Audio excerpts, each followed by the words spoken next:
Hindi ko alam may something talaga sa horror na parang natutuwa ako. Ayun. Ako kasi sabi nila, face your fears. Charing. Take 2 Talks.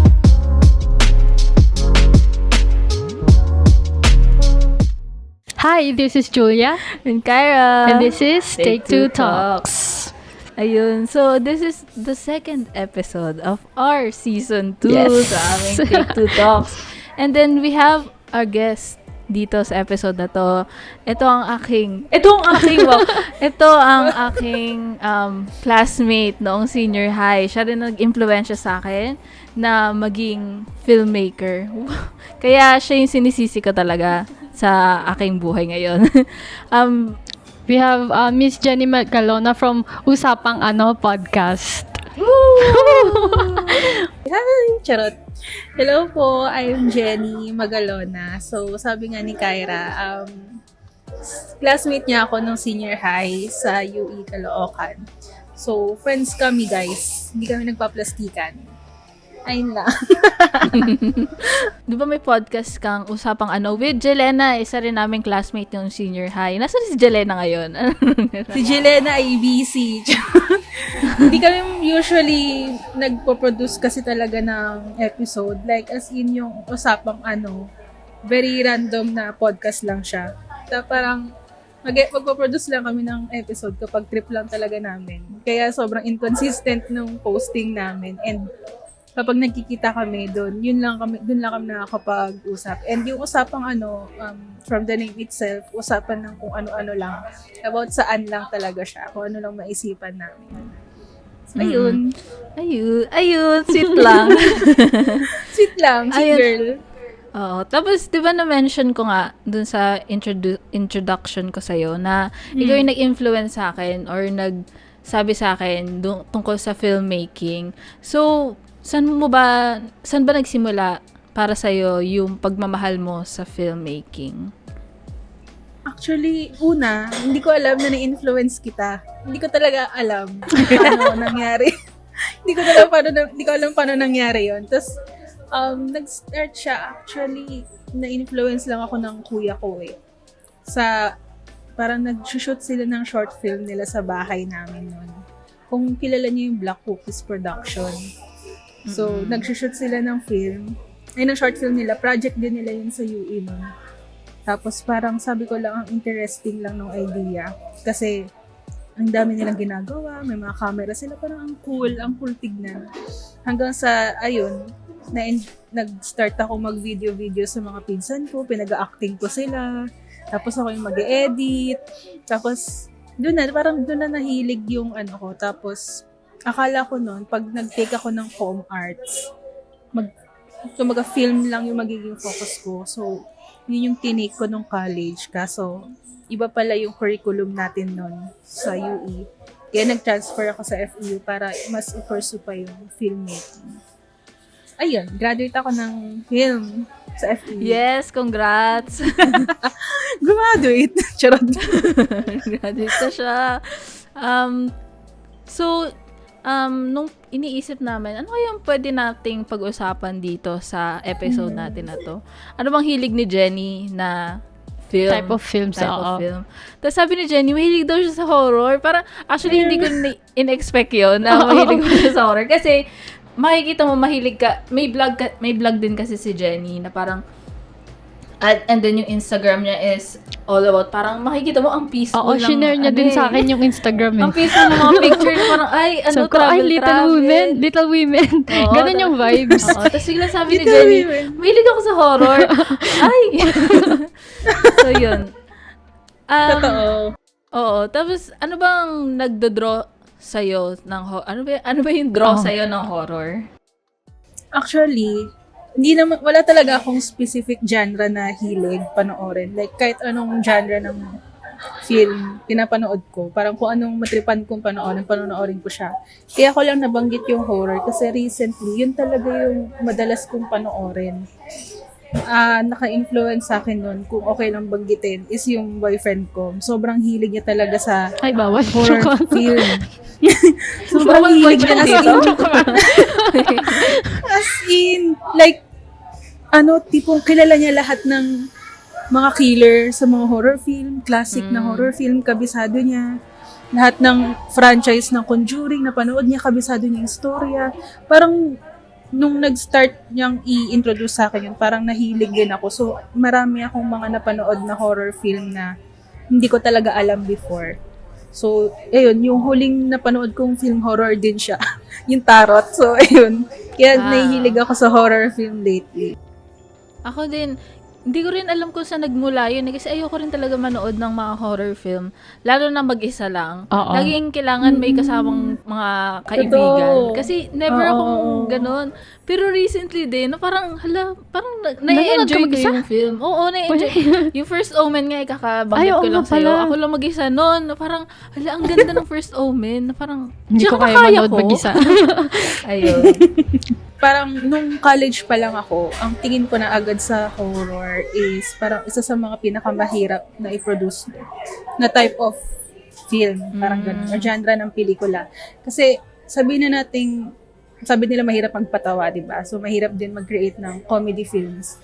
Pero for me, mas mahirap manakot ng audience without the use of sound effects.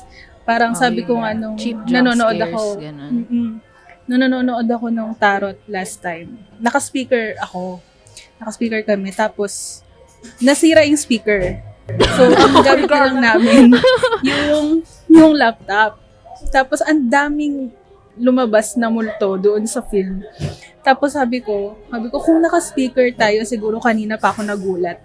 Pero nung nawala yung speaker kasi, parang nawala din yung, alam mo yon, yung takot factor dun sa film. So, parang for me, ang hirap mag-produce ng horror. Kaya parang, lately, sa sunod-sunod na panonood ko ng horror film, parang, na-realize ko na nandun din ako sa journey ng paghahanap ng totoong magandang horror film. Alam mo yon?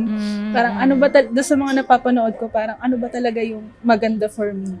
Parang, ang hirap kasi i-distinguish ng magandang horror film na hindi ka talaga nagre-rely lang sa jumpscare, parang gano'n. Nagre-relay kasi sila sa jumpscare. Pero ano sa'yo, Jenny, yung maganda for you? Ano bang trend sa horror ngayon na maganda? In your Maganda? opinion? Fan kasi talaga ako ng mga psychological horror film. Yung madidisturb ka, gano'n. Hindi ako fan talaga ng jumpscare lang.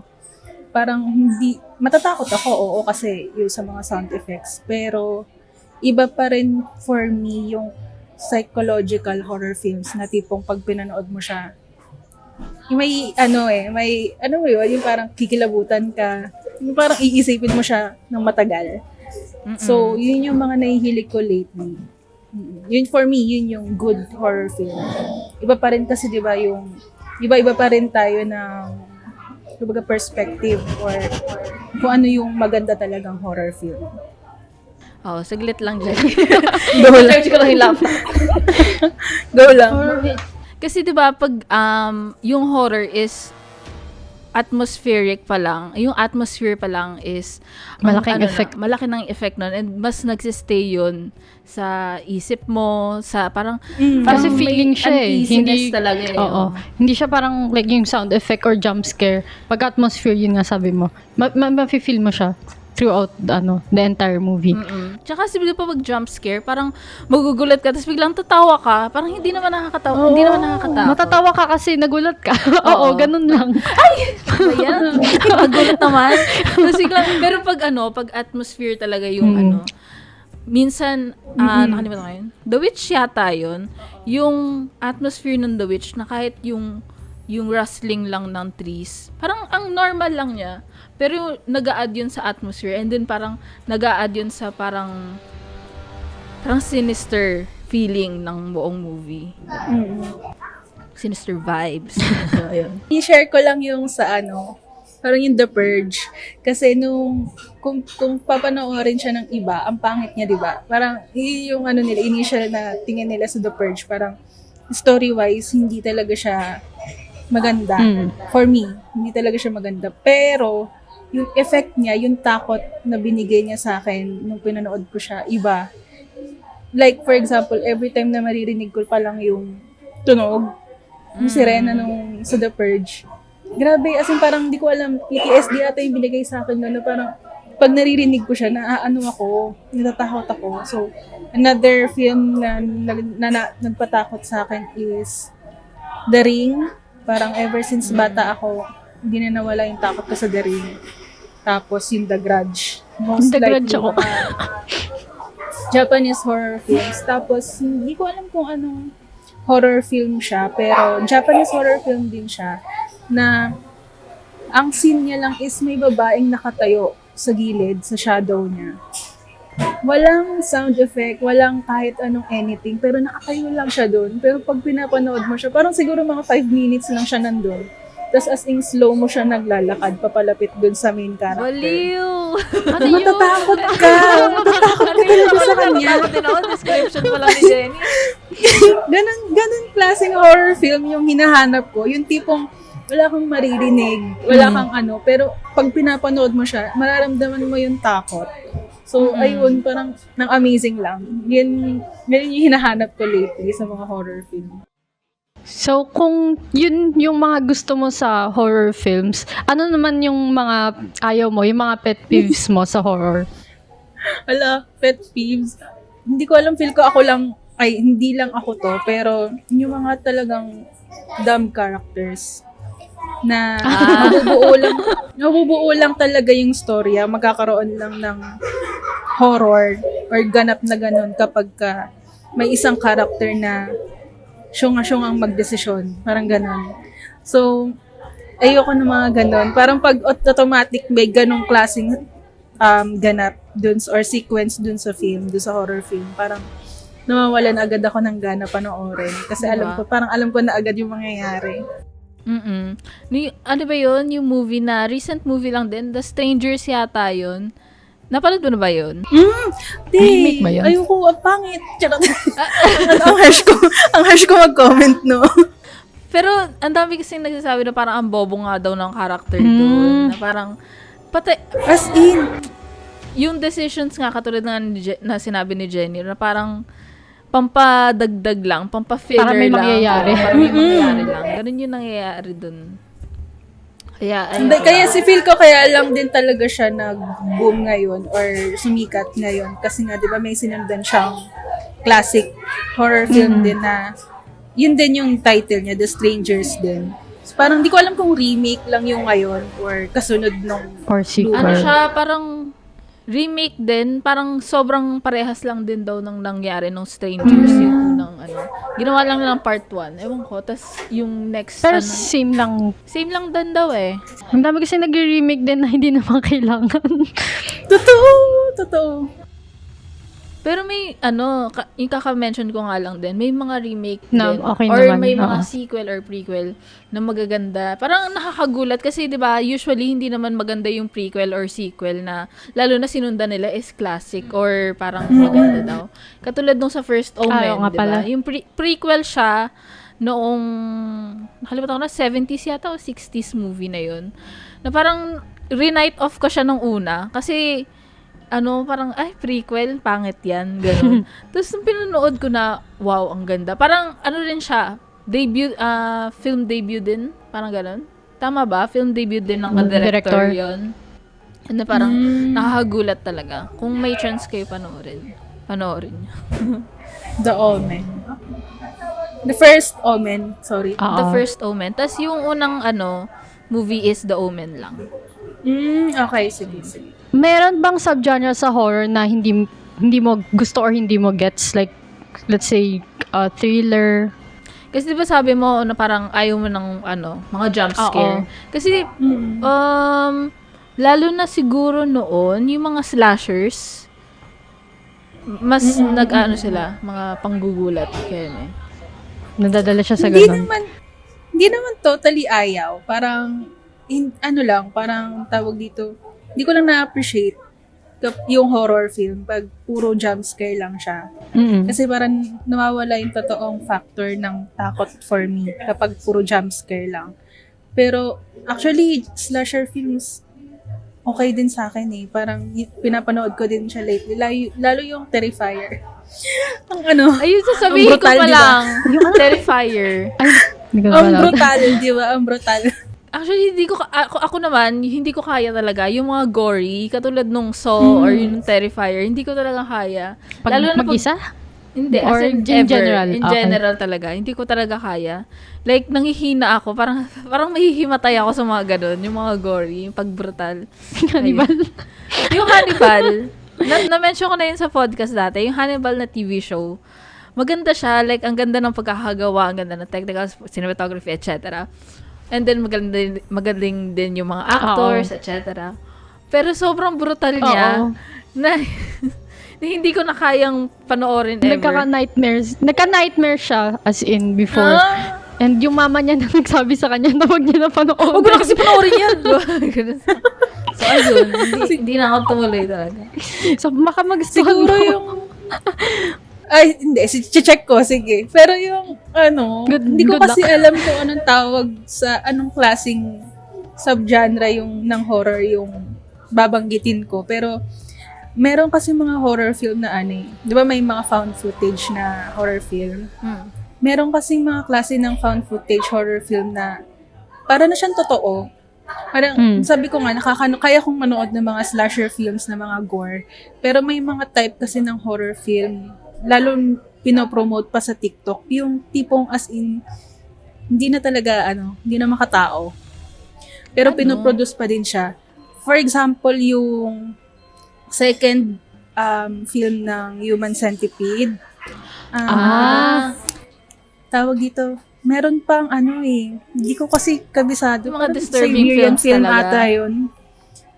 Oo, hindi ko na, hindi yung klase ng horror Ayoko film din. Hindi ko rin ayoko na. gustusin. Tapos meron pa yung mga naban din sa ilang bansa. Alam to ng boyfriend ko kasi alam niya yun, fan nga siya ng horror film. Pero hindi niya rin pinapanood yun. Pero naban siya kasi nga may parang child rape na i-censor nyo na lang. Pero may mga ganong klaseng scenario na may mga scene na ganon. So, may mga nagpo-promote pa din ng ganon sa TikTok, which is something na feel ko dapat i-stop. Kasi hindi dapat for me pinapanood yung mga ganong klaseng film. Kasi too much na siya. Parang sobra na. Over the line na ganon. So, yun yung mga ayoko. So, yun. Sadly, may mga ganon talagang film na pinoproduce na maraming hindi nakakaalam pero may nanonood. Parang fetish, nagiging fetish kasi siya sa iba. Yun nga parang iniisip ko parang, alam mo yung Salo ba yun? Oo. S-A-L-O. Pero hindi ko siya napanood. Oo, ako rin kasi it's about, disturbing film nga talaga siya na parang, search nyo lang at your own risk. Pero, naisip ko rin yun parang, yun nga, is parang fetish na rin kaya to, na parang may fetish torture na siya, fetish, parang ganun, na parang, ayun. Kaya, ayoko rin ng mga, Kasi parang kung gagawa ka ng ganun, medyo mahirap. Like, idadali mo yung sarili mo sa ganung state of mind ng hindi ko sinasabing abnormal sila, pero yung like as a normal person, tas pupunta ka sa ganung level, parang mahirap naman sabi na wala sa like at the back of their minds na ganun yung oo, paano mo naisip yun, no? Bakit may something ba sa loob-looban mo na parang dinidisguise mo na lang ba siya as artistic? Oo. Parang ganon. nakakaroon yung mga ganung Totoo. For the sake of art daw. Parang Art, magpo-produce pero- sila ng kahit anong gusto nila. Parang ganun. Kaya nga di ba mayroong ganun na sa America, may challenge, quote-unquote challenge na parang papasok ka sa isang horror place, parang gano'n, tatakutin ka, and then parang malapit ka nang i-torture. Parang torture din na. Pero para siyang horror setting? house. Oh, horror house. Oo. Alam mo yun? Oo, alam ko yun. Hindi siya challenge actually. Totoong horror house siya, pero may iba't ibang may iba't ibang, di ba, ang dami kong alam sa mga ganito. Level. May iba't ibang level kasi ng klase ng horror house. Yung mga, parang yung level 1, yun yung mga horror house na na-experience natin sa Star City, Enchanted Kingdom. So, yung horror house na yun, hindi ko rin matandaan yung name niya. Pero, yun yung parang extreme na. Yung tipong as in, papasok kayo, ito-torture kayo ng totoo. Tapos, as far as I know, wala pang nakakatapos dun. Kasi as in, grabe yung ginagawa sa kanila. And totoong pinupuntahan siya ng mga tao kasi for fetish din. Gusto nila yung na-experience Yun yung nga ganun. eh. Nilulunod sila, sinasaktan sila. So, ayun lang. Totoo siya, totoong nangyayari siya. And hindi siya challenge, parang voluntarily. Tapos may pipirmahan kayo. Parang just in case hindi liable yung horror house na yun. In case na may mangyari sa'yo. Tapos, may ganun, tapos ganun gagawin eh, no? Parang, hindi ba siya parang pag natapos mo is may pera ka or something? Merong pera, may perang involved.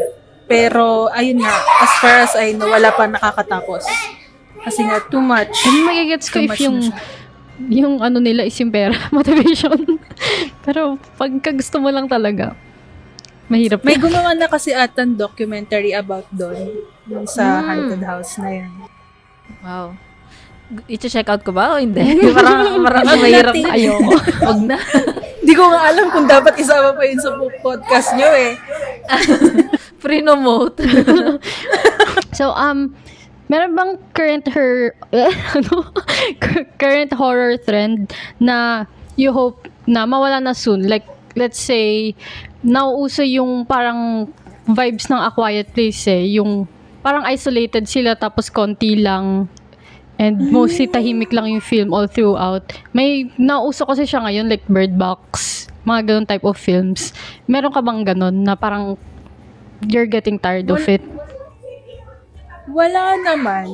Pero hopefully, ang ano lang sa akin parang siguro hindi na dapat pagawan ng mga sequel or prequel. Parang sa akin, pagka nag-release sila ng ganun, parang I think enough na yung isang film para lang, alam mo yon, hindi masyadong magsawa yung tao. Kasi parang hindi ko, A Quiet Place ata yun or yung bingi ba yun? Tama ba?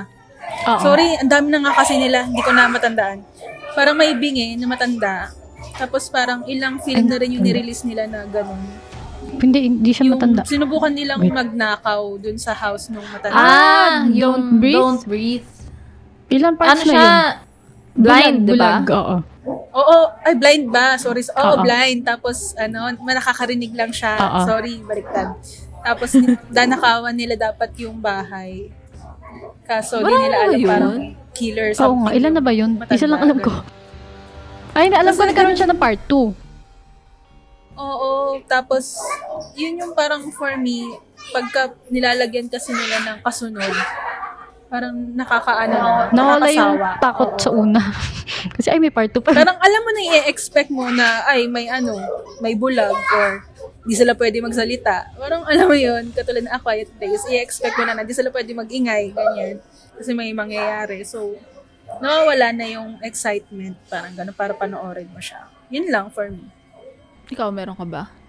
Ngayon, wala naman. Hindi ako kasi masyado nanonood ng horror lately eh. So, hindi ako masyado, hindi, aware naman ako sa current na nangyayari. Pero wala naman, parang go lang, sige. Pero wag na yung mga like remix. Oo. Yung din, di ba? Yung mga sequel na sinabi ni Jenny, pati sa ibang genre din, ang hilig na nila ngayon, lalo na kasi dahil sa MCU, ginagawa na nilang franchise talaga. Pagka sumikat, pagka kumita, Oo, parang totoo. automatic na, magkaka-part 2 to. Alam mo yun, kasi di ba, Resident dati hindi Evil. naman ganyan eh. Ha? Sorry, Resident Evil. Parang Resident Evil. Ay, oo. Sobrang pinanood ko yung buong franchise niya. Mm-mm. Wow. Grabe, as in pag ganun talaga siya. Pabulusok talaga yung storya niya. Kasi di ba dati hindi naman siya norm dati yung magbibigyan ng part 2. Tapos ngayon dahil nga sa trends ngayon sa film industry, automatic na wala. Parang tapos hindi man lang nila binibigyan ng thought or Okay ng lang kasi kung effort. maganda eh. Okay lang kung maganda pero Mostly kasi parang yun lang, for the sake na kumita ulit. Meron bang widely known na madaming may gusto ng horror film na yun, tapos ikaw ayaw mo yun? Meron ka bang ganun? Siguro yun nga, yung, for example, hindi naman sa ayaw ko siya. Long legs. Hindi sa ayaw ko siya, pero hindi ko lang siya binibigyan ng perfect score. Parang ang score ko lang sa kanya 8/10, gano'n. Kasi maganda siya, like, visually, as in, parang pag nagkaroon nga daw ng film si Wes Anderson. Ganun yung, I mean, pag nagkaroon ng horror film si Wes Anderson, ganun daw yung itsura niya. Oo. Pero in terms sa takot kasi, hindi ako natakot eh. Parang disturbing yung ilang parts, pero hindi ako natakot sa kanya. Pero maganda yung pagkakagawa. Magaling pagkakagawa. Kasi minarket siya as horror eh. Alam mo yun? Ako nadala ako sa atmosphere. Madali ako matakot sa ganun eh. Pero yun nga kasi, masyado siyang na-overhype sa media. Tsaka yung mga yung minamarket magaling nila yung marketing nila. Sobrang yung nakakatakot itsura daw talaga. ni Nicolas Cage, yung heartbeat daw nung bidang babae nung nakita daw niya yung si Nicolas Cage. Parang, ano kaya yung to? Parang nakaka-curious. Kaya pinanood ko. Parang, Oo, ako din eh. it's not, parang hindi siya ganun ka-horror na ina-expect natin. Siguro more on kasi siya crime no? More on Tsaka yung story niya kasi hindi rin something Mystery. unique. Parang Mystery. parang twist niya is madali na din. Like, kung bakit nakikita na din natin or nakita na natin before. So, parang wala namang something new na dinala sa table. Yung long legs. Tsaka parang, I mean, Totoo. hindi na natin i-discuss. Spoiler, pero hindi ko nagustuhan yung ending. yung biglang may twist na hindi pala siya natural or something. Ano siya? Supernatural. Oo nga Parang ganun. Parang, Parang mas nakakatakot siya nung iniisip mo si long legs as siya talaga yung like gumagawa lang on his own. mas gusto ko yung kung i-commit nila yung pagiging crime, gusto ko is si crime talaga, hindi yung may biglang ibang gumagalaw sa kanilang world. Totoo, Parang totoo. ma-explain yun. Tsaka ang napansin ko talaga doon, yung sabi ko, ang ganda ng sulat ni Longlegs. Ang ganda ng penmanship ni Longlegs. Yun. So, tapos, ayun, parang totoo din na parang, siguro yung pinaka-favorite part ko lang doon na medyo natakot ako, yung still shot na may nakapatong na black cloth doon sa isang doll. Tapos, mata lang yung makikita mo. Pero sobrang subtle lang nung mata. As in, makikita mo lang siya pag tinitigan mo mabuti. So, may ganong shot kasi doon na parang ang ganda lang. Ang ganda niya lang kasi matatakot ka kahit walang ibang naka-still shot lang siya. Yung hindi nila masyadong pinapahalata, yung mga ganong klaseng Tapos yung parang pag marirealize mo, may nakikita ka, parang, oh my God. Mas nakakatakot Mas yun eh. nakakatakot yun. Parang hindi nila pinupush Totoo masyado. Yun yung mga hinahanap kong takot sa mga horror film. Tapos siguro yung nagustuhan ko lang din dun sa Long Legs. Lalo dun sa sequence na sa bahay nung bidang babae. Ang dami kasing wide shots doon sa bahay niya. Tapos parang ikaw, as an audience, mag-e-expect ka na may magpa-pop up somewhere. Or may sisilip somewhere. So, ikaw, mag-aabang ka lang. So, ayun lang, parang ang ganda niya kasi parang merong, alam mo yon, thrilling effect dun sa part na yun. Takot ako. Nakaka-enjoy Nakaganda lang ako din. sa upuan. Yung naalala ko yung Hereditary doon, yung parang ginaya niya yung, alam mo yung sa lights, yung pag i-off mo yung lights, may makikita kang figure, tapos pag in-on mo, wala na, parang gano'n. Doon sa Hereditary, may part na sa office ng nanay, pinatay niya yung ilaw, tapos may figure na, sobrang subtle lang, sa darkness, may figure na lola, yung patay na lola. Yung isipin mo na parang trick of the eye lang. Alam mo yung minsan pag madilim, tapos parang may nakikita. May nakikita ka sa tapos yung pala parang lang, hanger lang pala or something ganun. Parang ganun yung effect na parang wala, naalala ko lang na natakot ako dun so far. So, for you, since yun nga, mahilig ka sa horror, but magkaiba kasi yung hilig sa tingin mo ba kailangan natin yung horror? Parang hindi naman. Parang siguro yung hilig ko kasi sa horror, ano lang talaga out of, alam mo yun, Hobby, ganon. curiosity lang, ganon, na, kasi nga sabi ko nga, hindi naman talaga ako mahilig sa horror film. Parang nag-start lang siya nung na-introduce lang din sa akin. Tapos parang throughout that journey na panonood ko ng horror film, hinahanap ko na yung parang ano ba talaga yung maganda for me. So kaya ako nanonood ng horror film lately. Pero I don't think na necessary naman or kailangan natin manood ng horror. Unless like you're parang gusto mo maging filmmaker in the future tapos yung genre na gusto mong gawin is horror. I think yun. Nood ka ng horror film, ganyan.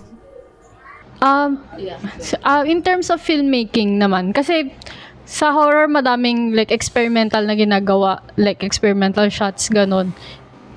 Pag in terms of filmmaking, do you think na kailangan pa yung horror? Oo, lalo ngayon. Siguro kasi nakita ko yung parang lately din sa mga nire-release, nakita ko yung progress or let's say parang evolution in terms sa technicality ng paggawa ng film sa mga horror film. And I think maraming techniques na pwedeng pagkunan yung mga future filmmakers sa mga horror film na meron ngayon.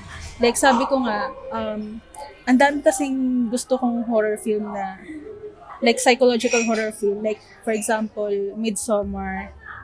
Kung papansinin nyo yung pagkakagawa niya, horror siya, pero makikita mo yung irony sa paggawa niya kasi sobrang light, ang puti, ang colorful, pero hindi mo iisipan na horror film siya.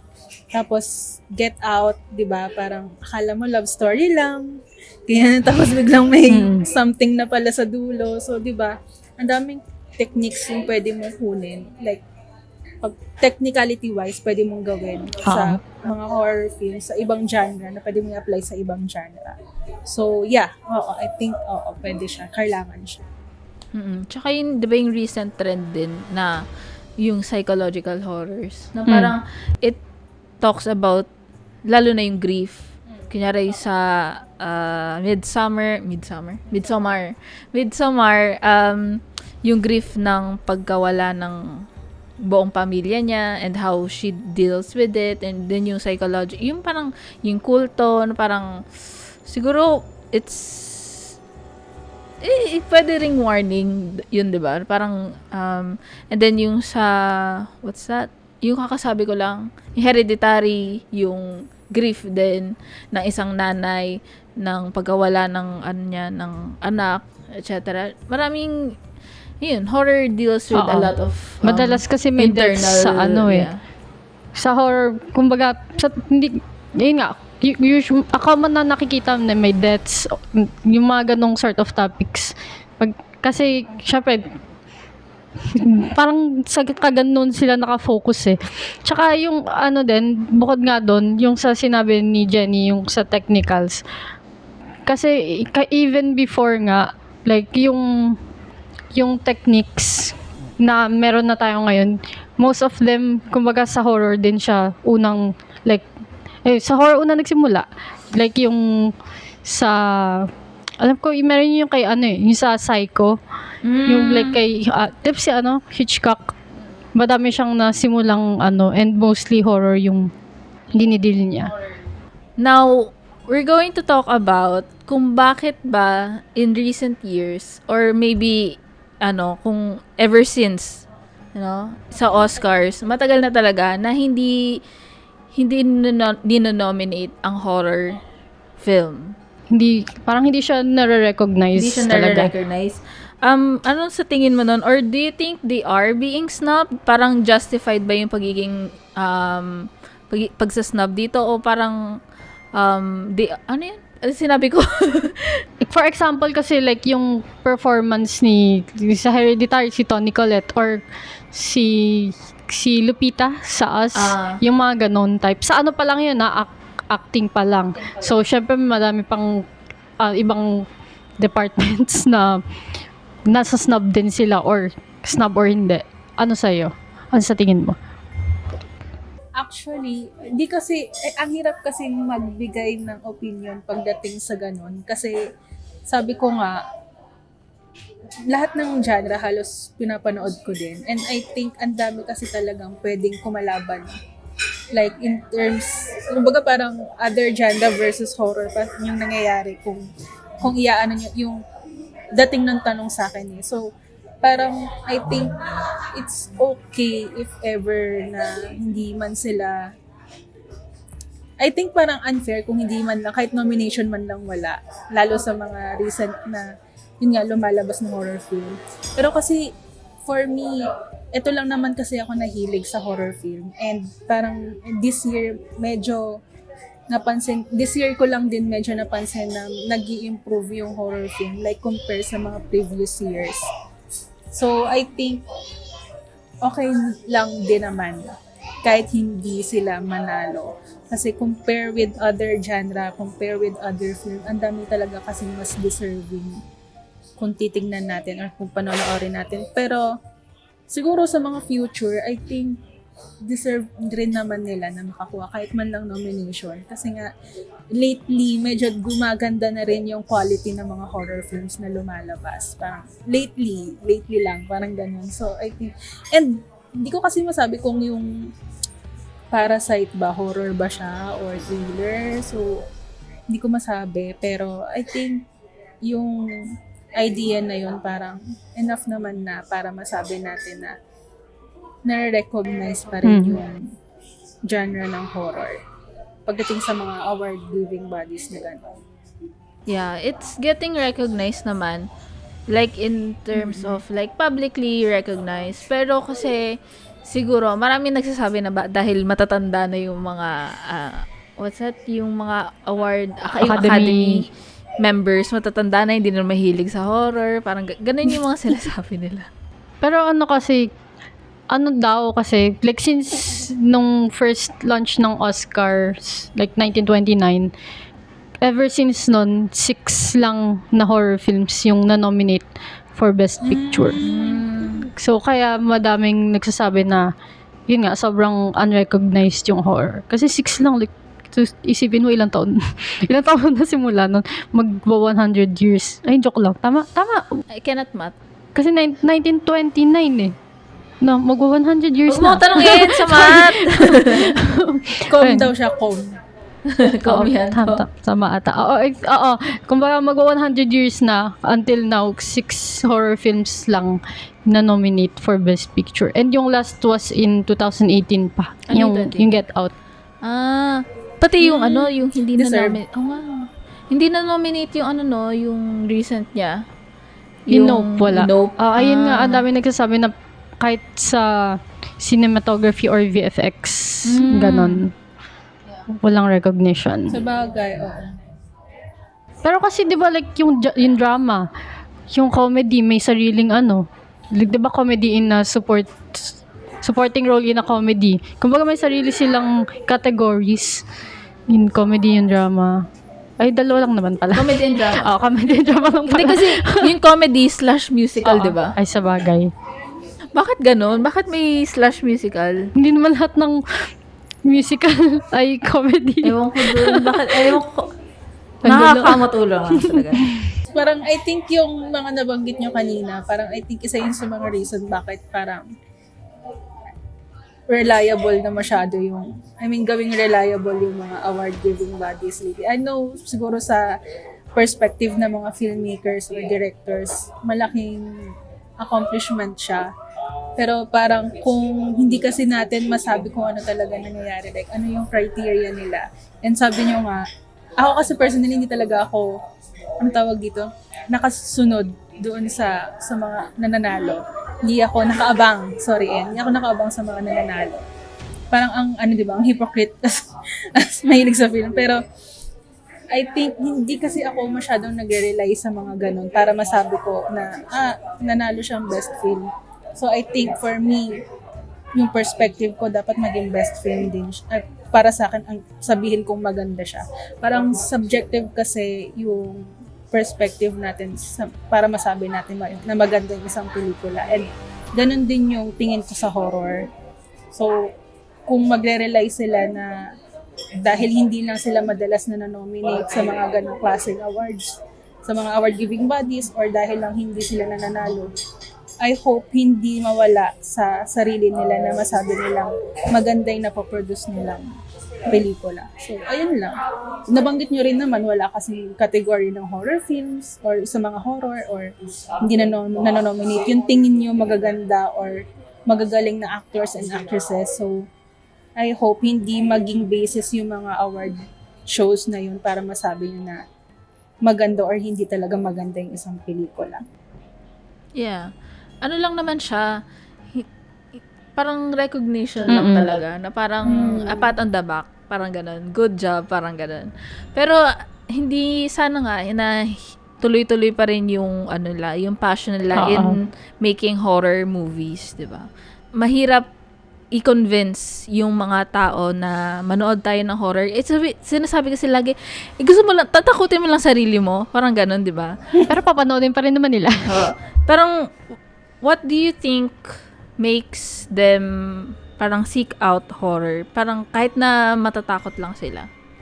Depende na rin sa tao. Parang kung anong gusto mong panoorin mo, ganun. Kung gusto mong manood ng horror film, then that's fine. And kung ayaw mong manood ng horror film, that's also fine. So, ayun, hindi lang, wala lang, parang kung ano lang gusto mong panoorin, then go. Panoorin, go lang.